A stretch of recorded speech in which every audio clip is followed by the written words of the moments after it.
So, let me share with you this one regarding last pay later. So, alam ko mostly sa atin na mayroon na tayo last pay later offer by Lazada, which is a buy now pay later nila, no? So, personally, mayroon akong account dyan. Now, let me share this to you. So, maraming nagko-comment sa inyo regarding yung last pay later account nyo is napo-frozen siya, nagpe-free siya, hindi siya magamit kahit may offer siya. Now, beware on this. So, ang sister ko po kasi meron siyang bagong offer na last pay later, which is 2,500 lang po.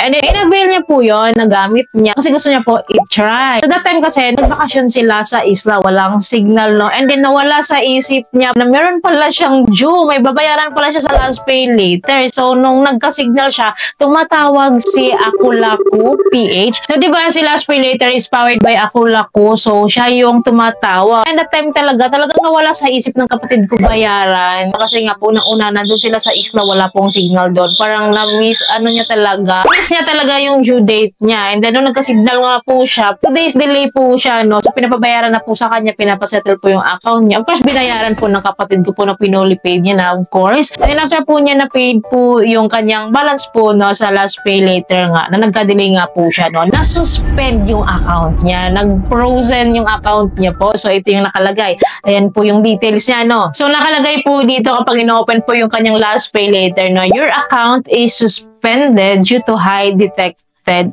risk. Please settle your outstanding bills and proceed to close the account. So, yun nga po, dahil binayaran niya na nga po, nakalagay nga po dito, credit frozen. So, I was wrong, no? Kanina sabi ko, 2,500 yung offer niya. 1,500 lang po pala sa first offer niya sa last pay later. Yun nga po, no, hindi niya na nga po magamit dahil lang po dun sa na-delay siya ng bayad. So, agad-agad na-suspend yung account niya, nag-frozen yung account niya. Yan nakalagay po dito, no? Why is my account suspended? So, para hindi tayo magguluhan. Yan po yung sagot ni Lazada po. So, your last pay later credit line may be temporary unavailable due to one of the following reasons. So, number 1, your past overdue history with last pay later, which is na-commit niya na nga po, nagka-delay nga po siya, may past due siya. Anyway, sa number 2 reason po is your profile being identified as high risk. So, possible din daw pala yon sa profiling natin dito sa Lazada. So, number 3 reason po is other credit assessment done by the financing provider. So, yan po yung top 3 na reason po bakit na-suspend po yung account. Pero clearly po kasi dahil sa na-delay lang talaga siya ng bayad. At first time pa naman siyang magbayad dito po sa Lazada, sa last pay later. First attempt niyang itry ang last pay later, then first time niya dapat magbayad, na-delay pa siya. So agad-agad po, nawala na agad ng tiwala si last pay later po sa kanya. But nakalagay naman po, temporarily unavailable pa. So i-update ko kayo ha kung mawawala yung suspension na ito. For life na ba na masususpend talaga yung account niya dahil dito, which is nasettle niya naman yung account niya po eh. Parang punishment lang sa kanya to. So credit of frozen siya. So, I hope babalik siya. I-update ko kayo once na available na ang credit limit niya dito sa Lazada. And let's see kung what will happen. Kasi pag mga ganitong nagkaroon ka na ng activity like na-suspend or nag-frozen yung iyong last pay later, so possible pahirapan kang ma-offeran ng Lazada Flash or other loan product po ni Lazada kasi nga, syempre mainit ka na sa kanya. Then nga po, ang pinaka-basis po nila, of course, yung ating credit history, which is,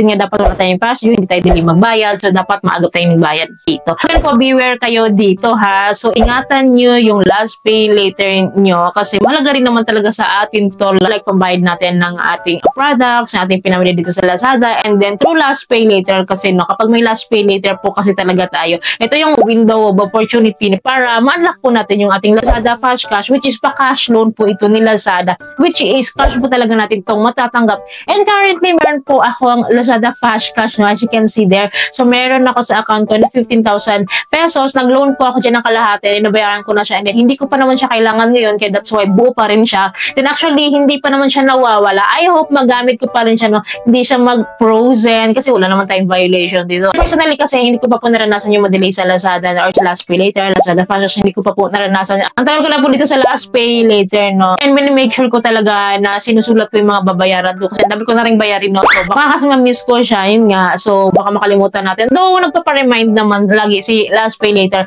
o si Lazada sa atin kapag malapit na yung due date natin. So, beware lang kayo ha. Itong si Lazada po, of course, powered by Akulako is a CIC submitting entity po ito. Nagre-report po ito doon. So, possible po kapag magkaroon tayo ng bad record or ma-abandon natin yung loan natin dito sa through last pay later po, no? So, possible po na maapektuhan po ang ating credit scoring, of course, and then possible maban tayo or possible po ma-block tayo. And then kapag nag-apply tayo ng ibang loan, upba journal or mga loan services po, so possible nare-reject tayo kasi meron tayong mga bad record po katulad po nito. Kaya maging alerto po kayo, beware po kayo sa mga account nyo. So lalo pa po sa ganito na alam natin na legit to. So beware. Again, beware kayo. So ngayon may masasagot na ako sa inyo sa mga nagtatanong about suspension of account. So possible, ito yung mga reason. So pili na lang kayo dun sa tatlong reason na binigay po nila sa kung saan kayo napabilong doon. Pero sa case po ng sister ko, clearly po, because of her past due po, na agad-agad nga daw po, hindi niya na magamit after niya mabayaran yung after niya na-close yung payment niya, yung due niya dito. So talagang mag-update na lang ako sa inyo ha regarding sa suspension of account ng last pay later ng sister ko, and then i-update ko kayo of course sa aking last pay later, sa aking Lazada Flashcash in case may changes dito or may bagong update dito. By the way, sino sa inyo dito yung nasuspend na yung account sa last pay later o sa Lazada Flashcash ba yan? Sino yung naka-experience dito ng